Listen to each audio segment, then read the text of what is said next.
کھانے میں ہے، اگر تم اجازت دے میں اب بھی جا چاہتا ہوں، کچھ کیا ہے بس اب لگ جا جلدی سے. اب انہیں آیا یوسف ایھا الصدیق، اس نے کہا یوسف تم ایسے سچے ہیں جی، تم جیسے خاک کی تعبیر ہمارے دونوں کے دیے تھے نا، ایک کو پھانسی ہوں گی ایک بادشاہ کی خدمت کرے گا، ویسے دعا اور ایک کیس لے کے آیا ہوں میں. کیا ہے اور کیس؟ تب بادشاہ خواب دیکھا ہے 7 گائیں موٹی 7 گائیں دبلی، 7 بالیاں ہری 7 بالیاں خشک. دبلی گائیں موٹے گائے کو کھا گئی. کیا تعبیر ہے؟ حضرت یوسف علیہ السلام نے فرمایا 7 موٹی گائیوں سے مراد ہے خوشحالی کے 7 سال، اور 7 ہری بالیوں کا مطلب یہ ہے 7 سال تک خوب بارشیں ہوں گی، خوب اناج اگے گا، خوب غلہ اگے گا. اس کے بعد 7 گائیں دبلی اور 7 بالیاں خشک. اس کا مطلب یہ پھر 7 سال آئیں گے قحط پڑ جائے گا، اور وہ 7 سال قحط کے زمانے میں 7 سال جو پچھلا اسٹاک ہے نا پورا ختم ہو جائے گا. 14 سال تم پہ آنے والے ہیں، 7 سال میں خوشحالی ہوں گی، اور 7 سال ایک خطرہ بھی بارش کا نہیں برسے گا، اور ایک دانہ بھی اناج کا نہیں اگے گا. لہذا وہ پہلے 7 سال میں اتنا اسٹارٹ کر لو، 14 سال کا اسٹارٹ کر لو. اس نے کہا باپ رے ایسا ہے کیا؟ گیا بادشاہ سے کہا بادشاہ بہت ڈینجر خواب ہے. کیا ہوا ہے؟ کہا جی موٹی گائیں سے مراد ہے خوشحالی کے 7 سال، خوب بارش ہوگی، خوب اناج اگے گا 7 سال تک، اور اس کے بعد 7 سال قحط کے ہوں گے، اور اس میں نہ ایک خطرہ بارش کا برسے گا نہ ایک دانہ اناج کا اگے گا. اور یہ 7 سال میں وہ پرانا اسٹاک پورا ختم ہو جائے گا. یہ مطلب ہے 7 گایاں دبلی موٹے 7 گایاں کو کھا رہی ہے. بادشاہ نے کہا اچھا کون ہے وہ عالم ہو؟ انہوں نے کہا یوسف نام ہے ان کا، یوسف علیہ السلام. بادشاہ نے کہا جلدی سے جا خوشخبری دے کہ بادشاہ استقبال کو تمہارے انتظار کر رہا ہے، تم باعزت بری کیے جا رہے ہو، نردوش کیے جا رہے ہو. اور دیکھ خلعت لے کے جا، شاہی جوڑا بادشاہ کی طرف سے انعام. ان کو کہنا یہ پہن کے آؤ عزت کے ساتھ. بادشاہ نے کہا اخلیص لی نفسی، اتنا بڑا عالم ہے اس کو میں اپنا وزیر بناؤں گا. اتنا انتظام کون کریں گا؟ اتنے ایماندار تھوڑی ہیں. 7 سال کا اسٹارٹ پورا یہ سرکاری لوگ کھا جائیں گے. جتنے یوجنا رہتی نا غریب تک پہنچنے تک آگے تو صاف ہو جاتے. ایسی بات تو بڑی ہے. بہرحال ایماندار آدمی ہونا اس کے واسطے انتظام کو، دشکال یوجنا کے لیے ایمانداری ہونا پڑتا. اچھا بادشاہ نے کہا جلدی بلا کے لا. اب انہیں گیا کہا حضرت بادشاہ بہت خوش ہے آپ سے، تمہارے کو جو ہے باعزت بری کر رہا ہے، اور تم کو جو ہے بلا رہا ہے بادشاہ، استقبال ہو رہا ہے تمہارا، اور یہ جوڑا ہے غسل کر کے پہن لو اور جیل سے نکلو. یوسف علیہ السلام فرمایا نہ میں تو نہیں نکلتا جیل میں سے. بادشاہ بولا چلو آؤ نکلو، میں بولا نہیں نکلتا. حضور فرماتے ہیں ان کی جگہ میں رہتا تھا نا پہلے نکل کے باہر آتا تھا، کیونکہ بادشاہ کو کوئی بھروسہ نہیں ہے. بادشاہ بولے تو کبھی اچھی بات کرے تو بھی گردن مار دیتا، کبھی گالی دیے تو خوش ہو کے انعام دے دیتا. مزاج ہی مزاج بادشاہ پتہ نہیں بعد میں بدل جاتے کیا کرنا. حضور فرماتے اللہ یوسف پہ رحم فرمائے. خوشخبری دینے والا پہنچا تو انہوں نے بولے میں نہیں آتا، میں رہنا تھا ان کی جگہ، پہلے نکل کے باہر آتا تھا۔ بادشاہ کا کیا بھروسہ؟ یوسف علیہ السلام فرمایا جا بادشاہ سے کہو میرا معاملہ جو ہے ذرا کلیئر ہونا، بعد میں آتا ہوں باہر۔ وہ عورتیں جو الزام لگائے تھے نا میرے اوپر، جس کی وجہ سے جیل میں آیا، وہ پہلے تحقیق کرو، کلیئر ہونے کے بعد آتا ہوں میں۔ انہیں جا کے بولا انہوں نہیں آنے والے ہیں، نہیں آتے بولے تم رہے، انہوں بولے وہ عورتوں کا کیا قصہ ہے ذرا؟ ان سے عورتیں بیگمات مصر، وزیروں کی، رئیسوں کی بیویاں، اور خصوصاً عزیز مصر کی بیوی زلیخا، بادشاہ نے کہا سب کو لاؤ دربار میں حاضر کرو۔ یہ بدماشا اتنے نیک انسان کو الزام لگا رہے، لاؤ ان کو پکڑ کے سب عورتوں کو دربار میں لائے۔ بادشاہ نے پوچھا ماں خطبکنا، کیا حال ہے تمہارا، رپورٹ پیش کرو، کیوں الزام لگائے ہوئے بیچارے تھے؟ اور بولے بادشاہ ہم نہیں جی اس میں، ہم الزام لگا اس میں۔ زلیخا آگے بڑی کہا انا راوتہ عن نفسہ فاستعصم، بادشاہ میں نے لگائی تھی الزام، اور میں بھی اقرار کرتی ہوں یوسف پاک دامن ہے، میں گنہگار، مجھے سزا دو۔ جب کلیئر ہو گئے اب بادشاہ نے بلایا یوسف علیہ السلام۔ یوسف علیہ السلام نے جب سلام کیا، بادشاہ 70 زبانوں کا ماہر تھا، 2 زبانیں نہیں جانتا تھا، جو نہیں جانتا تھا اس میں سلام کرے رہو۔ بادشاہ بولا یہ کون سی زبان، یہ تو بہت ہی بڑا عالم لکھ رہا۔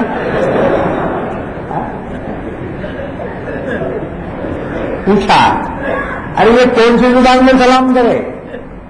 بولے میرے بابا کی زبان عبرانی زبان ہے یہ۔ اس کے بعد گفتگو شروع کی، یہ دوسری زبان، بادشاہ وہ بھی نہیں جانتا تھا۔ انہوں نے بولے یہ کون سی زبان ہے؟ یوسف علیہ السلام کا میرے تایا کی زبان ہے یہ، حضرت اسماعیل علیہ السلام عربی زبان۔ بادشاہ نے کرسی رکھی، بٹھایا ادب سے اور بہت اکرام کیا، اور کہا میرا خواب میں براہ راست تعبیر سننا چاہتا ہوں تمہاری زبان سے۔ چنانچہ آپ نے اس کی تعبیر دی۔ بادشاہ نے کہا اتنا انتظام کون کرے گا، اتنے ایماندار کون ہے اب؟ تو حضرت یوسف نے فرمایا قال اجعلنی علی خزائن الارض انی حفیظ علیم۔ بادشاہ فکر مت دو، میں ہوں نا، یہ ذمہ داری میرے کو دو، میں سنبھال لیتا ہوں۔ آپ دیکھو یوسف علیہ السلام جانتے تھے کہ اگر میں نہیں سنبھالا تو یہ عوام بھوکے مر جائیں گے۔ 1 سال کی بات نہیں، 7 سال قحط میں، پہلے 7 سال میں 14 سال کا اشتہا کرنا، ایمانداری سے سب کو تقسیم کرنا، عوام کوئی بھوکی نہ رہے۔ اب دوسرا کوئی تھا نہیں تو اپنے آپ کو پیش کیا۔ یہ بات ہم کئی جگہ سے بیان کرے تھے، لوگ صدر ہونے کو مر رہے تھا، میرے کو بناؤ صدر، اتنے ممبراں ہیں میرے پاس، اتنے ہی ممبراں ہیں، بچو اس سے۔ اللہ کے نبی صلی اللہ علیہ وسلم نے ابو ذر غفاری سے فرمایا کہ 2 آدمی کا بھی والی نہ بننا، کیونکہ سرپرستی جو ہے بہت ذمہ داری کی چیز ہے۔ ہاں لیکن دوسرا کوئی نہیں ہے اتنا لائق، اور تم ہو اس کے لائق تو خدمت پیش کرو، جیسے یوسف علیہ السلام نے اپنے آپ کو پیش کیا۔ اس میں بات آ گئی تھی، ارے نا سمجھ میں، قال اجعلنی علی خزائن الارض، کہ بادشاہ یہ خدمت میرے ذمہ کرو، میں سنبھال لیتا ہوں۔ اور واقعتاً بادشاہ نے جب ان کو یہ عہدہ دیا وزیر خزانہ کا، تو یوسف علیہ السلام اتنا مصروف رہے، 14 سال انتظام کیا، خود کھاتے نہیں تھے، دن بھر 24 گھنٹے میں 1 وقت کھاتے تھے تھوڑا سا۔ لوگوں نے کہا حضرت آپ تو وزیر خزانہ ہیں، آپ اتنا کم کیوں کھاتے ہیں، پاخا کیوں کرتے ہیں؟ فرماتے نہیں معلوم میری عوام الناس میں سے پتہ نہیں کوئی ایسا بھی ہو سکتا ہے کہ جو بھوکا ہو، اس تک میں نہیں پہنچا، وہ مجھ تک نہیں پہنچا ہوگا، لہذا میں اس تک تو نہیں پہنچ سکا، کم سے کم اس کے جیسا تو بنوں۔ اب دیکھو یہ احساس، اچھا بہرحال قرآن تو عبرت ہے، ہدایت ہے، ایک ایک جز قرآن پاک کا ہدایت ہے، سب کے لیے ہے، عام مسلمانوں کے لیے بھی ہے، سرکاری مسلمانوں کے لیے، سب کے لیے ہدایت ہے۔ آئی بات سمجھ؟ بہرحال تو صحیح مسلم کی حدیث ہے، حضور صلی اللہ علیہ وسلم نے ابو ذر غفاری سے فرمایا میں تجھے بہت کمزور دیکھ رہا ہوں اور تیرے لیے وہی پسند کرتا ہوں جو خود اپنے لیے چاہتا ہوں، خبردار کبھی دو شخصوں کا والی نہ بننا، والی بولے تو سرپرست، کسی کا سرپرست نہ بننا۔ اچھا، اور ایک حدیث پاک ہم نے پڑھی تھی، رسول اللہ صلی اللہ علیہ وسلم نے فرمایا کہ تم بے وقوفوں کے سردار نہ بننا۔ ایسی بات سمجھ میں؟ وہ بے وقوفت کہاں لے جا کے بیچتے نہیں معلوم۔ اچھا، اور فرمایا کبھی یتیم کے مال کا متولی نہ بننا، اس لیے کہ بہت احتیاط کرنی پڑتی۔ اب اس سے ان لوگوں کو بھی تنبیہ ہے جو یتیم خانے چلاتے ہیں، جو مدرسے چلاتے ہیں، یتیم بچے اس میں آتے ہیں، لوگ جو دیتے ہیں ان کے لیے صحیح مصرف میں خرچ ہونا، اس میں غبن نہ ہو، اس میں جو ہے باقی غلط تصرف نہ ہو۔ ہم کسی پر شبہ نہیں کر سکتے، مومن کے بارے میں نیک گمان رکھنے کا حکم ہے، بدگمانی سے منع کیا گیا، اس لیے ہم نیک گمان ہی رکھیں، لیکن پھر بھی یہ کہنا ضروری ہوتا ہے، اللہ تعالیٰ نے اس میں گویا حکم دیا وَلَا تَقْرَبُوا مَالَ الْيَتِيمِ إِلَّا بِالَّتِي هِيَ أَحْسَنُ۔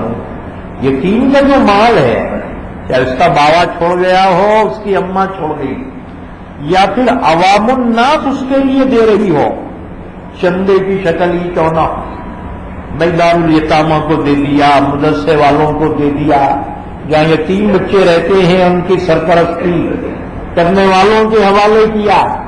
ان کے لیے حکم یہی ہے کہ یتیم کے مال کے قریب بدنیتی سے نہ جاؤ، بلکہ الا باللتی ہی احسن، جس میں یتیم کا مفاد ہو، یتیم کا فائدہ ہو، ایسے ہی طریقے پر اس مال کی تم نگرانی کرو اور انتظام کرو۔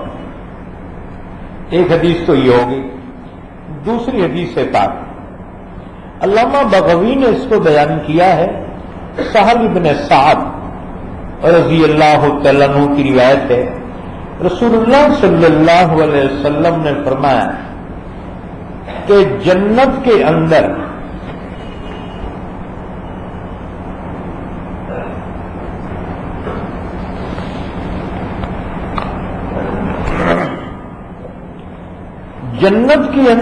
میں اور یتیم کی سرپرستی کرنے والا اس طرح ہوں گے۔ حضور صلی اللہ علیہ وسلم نے کلمے کی انگلی اور بیچ کی انگلی سے اشارہ کرتے ہوئے یہ الفاظ فرمایا، اور دونوں انگلیوں کے درمیان قدر شغاف چھوڑ دیا تھا، تھوڑا پاس۔ آپ نے فرمایا انا وقافل الیتیم کہاتین، جنت میں اور یتیم کا سرپرست اتنے قریب ہوں گے جتنے قریب یہ دو انگلیاں۔ کیا مقام ہوگا جس مقام کے اللہ کے نبی فائز ہیں، اس جنت میں نبی کی معیت نصیب ہو رہی ہو، کیا بشارت ہے یتیم کے سرپرستی کرنے والے کے لیے۔ اللہ ہمیں اس کی سمجھ نصیب فرمائے۔ تو بہرحال یتیموں کے سرپرست بنو، یتیم کا مال کھانے والے نہ بنو۔ اچھا، تیسری حدیث حضرت ابو امامہ رضی اللہ تعالیٰ عنہ کی روایت ہے، رسول اللہ صلی اللہ علیہ وسلم نے فرمایا، جس نے محض اللہ کے واسطے یتیم کے سر پہ ہاتھ پھیرا تو جس حصے پر اس کا ہاتھ لگا اس کے ہر بال کے عوض 10 نیکیاں ملیں گی۔ اب اندازہ لگاؤ، یتیم کے سر پہ ہاتھ پھیرا، سر میں کتنے بالا ہیں؟ جا کے کمپیوٹر پہ ذرا ڈال کے گنو، گن سکتے؟ کمپیوٹر پھٹ جاتا تمہارا، گنتی نہیں، بے شمار نیکیاں یتیم کے سر پہ شفقت سے ہاتھ پھیر دو۔ اور جس نے کسی یتیم لڑکے یا لڑکی سے اچھا سلوک کیا جو اس کے پاس ہو تو وہ اور میں جنت میں ان انگلیوں کی طرح قریب ہوں گے۔ حضور نے 2 انگلیوں کو خدرے الگ کر کے بتایا اس طرح سے۔ یہ بشارت ہے یتیم کے سلسلے میں جو رسول اللہ صلی اللہ علیہ وسلم نے دی۔ اللہ ہمیں عمل کی توفیق عطا فرمائے۔ تو پہلی آیت تھی یہ، آیت نمبر 34، اس کا ایک حکم بیان کیا گیا۔ دوسرا حکم اسی آیت شریفہ میں، وَأَوْفُوا بِالْعَهْدِ إِنَّ الْعَهْدَ كَانَ مَسْئُولًا، اور عہد کو پورا کرو۔ عہد کسی چیز کے کرنے یا نہ کرنے سے متعلق 2 آدمی یا 2 جماعتیں یا 2 قومیں یا 2 ملک جس پر تہیہ کر لے اسے کہتے ہیں عہد یا معاہدہ۔ بات سمجھ میں؟ یہ عہد کو پورا کرنا ضروری ہے۔ اس کے بارے میں قیامت کے دن اللہ بازپرس فرمائے گا کہ تو نے جو عہد کیا تھا اس کو پورا کیا یا نہیں کیا۔ اس کے بعد سنو، عہد 2 طرح کا ہے۔ ایک تو ہے بندے اور اللہ کے درمیان، ایک عہد ہے بندے اور اللہ کے درمیان، اور دوسرا عہد ہے بندوں کا آپس میں ایک دوسرے کے درمیان۔ عہد 2 طرح کا ہے۔ اچھا، اور ایک بات سنو، ایک ہوتا ہے وعدہ، ایک ہوتا ہے عہد اور معاہدہ، اور ایک ہوتا ہے میثاق۔ تینوں میں فرق ہے۔ کسی کام کے کرنے نہ کرنے کے سلسلے میں ایک طرفہ کوئی بات طے کی جائے اسے کہیں گے وعدہ۔ جیسے اپنے دوست کا میاں کل میں آ رہا ہوں، یہ کہلائیں گا وعدہ۔ اچھا، یا 2 مل کے کہیں میاں کل اپن آنا ہے یہاں، اسے کہیں گے عہد۔ اور یوں کہا اللہ کی قسم ہم دونوں یہاں آئیں گے، یہ کہیں گا میثاق۔ قسم کھا کر جو عہد ہو اسے کہیں گے میثاق، اور بغیر قسم کے ہے اسے کہیں گے عہد یا معاہدہ، اور ایک طرفہ ہے تو اسے کہیں گے وعدہ۔ ارے بات سمجھ میں؟ اچھا، اللہ نے فرمایا وَأَوْفُوا بِالْعَهْدِ، عہد کو پورا کرو۔